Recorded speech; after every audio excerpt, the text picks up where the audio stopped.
पूजा जी, पहले एक बात मैं स्पष्ट कर दूं फिर कि इस तरह की झूठ की राजनीति भाजपा की हम चलने नहीं देंगे। और मैं आपके चैनल के माध्यम से मैं चेतावनी देती हूँ कि जब विजुअल सामने आएगा तो इन जितने भी नेताओं ने आज आरोप लगाया है सभी को माफी मांगनी चाहिए और मांगेंगे, क्योंकि इस तरह से सरकार पर आरोप लगाना उचित नहीं है। और प्रोफेसर विनीत को आज इतनी संवेदना जाग रही है।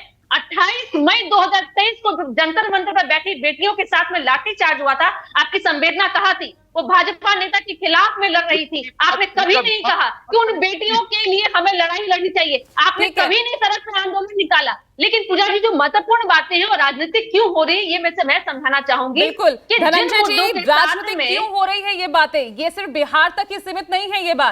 ये बात तो यहाँ पे अनुप्रिया ने बहुत अच्छा ये मुद्दा भी उठाया कि जब यहाँ दिल्ली में जंतर मंतर पर जब पहलवान बेटियां बैठी थी, उनके साथ भी तो लाठीचार्ज हुई थी।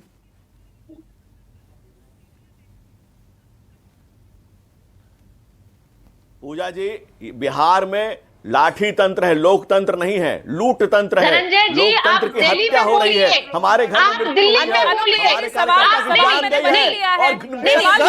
कुमार की सरकार और बेशर्म लोग ऐसे पैनलों पर बैठे हुए लोगों से मुझे शर्म आ रही है। अनुप्रिया बहन आप बोल रही थी, मैंने बिल्कुल नहीं बोला। आप बोल रही थी, मैंने बिल्कुल नहीं बोला। बात नहीं समझ में आ सकती अनुप्रिया। अरे झूठी सरकार, नीतीश कुमार की झूठी सरकार है, झूठी निकम्मी निकृष्ट सरकार है। आपको गलत राजनीति के लिए भाजपा को माफी मांगनी चाहिए। आप माफी मांगेंगे, माफी मांगना आपको जब सुनील सिंह कहते हैं कि सबसे बड़ा आरजेडी का नेता सबसे बड़ा पलटीबाज और नीतीश कुमार हो जाते हैं मौत। धनंजय जी बोलिए।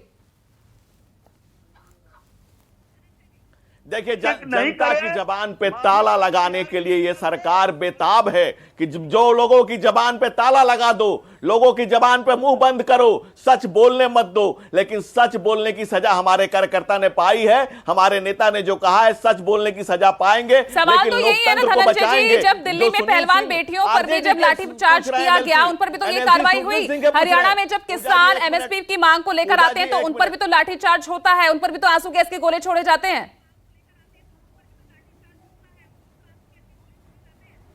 पूजा जी, उन तमाम विषयों पर हम लोगों ने पहले भी डिबेट किया और फिर से डिबेट कर रहे हैं कि क्या उसमें किसी की जान गई है। यहां पर हत्या की गई है, कोल्ड ब्लडेड मर्डर है और सरकार के द्वारा प्रायोजित हिंसा है। सरकार ने हत्या की है, ये हत्यारी सरकार है। नीतीश कुमार 302 के मुकदमे का अपराधी है, उन पर केस चलना चाहिए। ये लूट तंत्र है और ये लुटेरी सरकार है और दुनिया में एकमात्र एक समान। आपको धनंजय जी, अगर आपको याद है कि किसान आंदोलन में कितने किसानों ने अपनी जानों की आहुति दी थी, और हम किसी भी लाठीचार्ज का हम डिफेंड नहीं कर रहे, लेकिन आपको हम चेतावनी दे रहे हैं कि इस तरह की घिनौनी राजनीति मत कीजिए। पूजा जी, जो महत्वपूर्ण बातें मैं आपको बताना चाह रही हूँ यह है कि सत्र चल रहा था और विपक्ष की एक मांग के आधार पर अगर इतना महत्वपूर्ण विषय था, वो मांग कर सकती थी कि अन्य विषयों पर चर्चा नहीं कर करके हम शिक्षक अभ्यर्थियों पर चर्चा कर सकते हैं। लेकिन उन्होंने सदन में भी जब उप मुख्यमंत्री बोल रहे थे, उन्होंने कुर्सी उठाया और कुर्सी उठा करके मारने का प्रयास किया। तो इनकी नीति है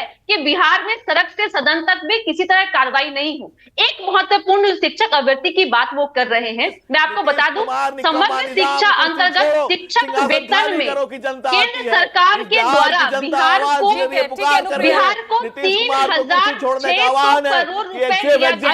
यहाँ पर बिहार की सीधे तौर पर कल हुई मौत को लेकर सवाल उठा रही है। फिर से आप बोलेंगे, मैं आपकी आवाज नहीं सुन पाई। यहाँ पर बीजेपी की तरफ से सीधे तौर पर कल जो मौत हुई है उसको लेकर सवाल उठा रही है बीजेपी। मैं बीजेपी के कार्यकर्ता की मौत पे मैं उनको श्रद्धांजलि अर्पित करती हूँ और धनंजय जी पे मैं मान नहीं का केस करूंगी। इस तरह से वो सरकार को और पुलिस प्रशासन को बदनाम कर रही है। ठीक है, चित्रंजन गगन, जस्टिफाई कैसे करेंगे? लाठीचार्ज आप ऐसे कर रहे हैं, जनप्रतिनिधि यहां पर सड़क पर दौड़ रहे हैं, बचने की कोशिश कर रहे हैं, बर्बरतापूर्ण पर लाठीचार्ज किया जा रहा है, और आप इन्हीं मुद्दों को लेकर जब आप सत्ता पक्ष को घेरते हैं, आज वही सवाल आपसे भी किए जा रहे हैं, कैसे बचेंगे इनसे? पूजा जी, सदन के अंदर कुर्सी चलाने वाले भी जनप्रतिनिधि ही थे।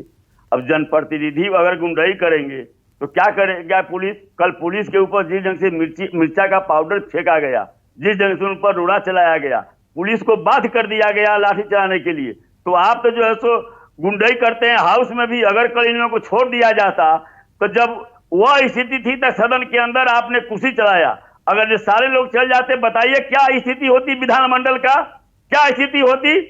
ये लोग जो है तो जिनकी इतनी भी नैतिकता नहीं है, इतनी भी संवेदना नहीं है कि एक साथी की मौत हुई, उसको ये लोग जो झूठ प्रोपगंडा कर सरकार को बदनाम कर रहे हैं, उसके लाश पर राजनीति कर रहे हैं। जो आदमी इतना घटिया राजनीति कर सकता है, उससे आप क्या अपेक्षा कर सकते हैं? ऐसे जनप्रतिनिधि से आप क्या अपेक्षा कर सकते हैं जिसको कि अपने साथी के मौत पर संवेदना नहीं हो, उसके लाश पर वह राजनीति करती हो, झूठे प्रोपगंडा करती हो, और जो है सो बिहार की जनता के बीच में एक भ्रम की स्थिति पैदा करने का प्रयास किया जाता है। प्रोफेसर विनीत सिंह, पूजा जी, जो ये राजद के प्रतिनिधि गला फाड़ रहे हैं, याद कराइए इनको कि विधानमंडल में यही नीतीश कुमार जी ने पुलिस घुसवा के पिटवाया था, तो इनके ने तेजस्वी नेता यादव जी फूफा बन के 3 से 4 दिन हाउस में नहीं गए थे, उस समय ये भूल गए।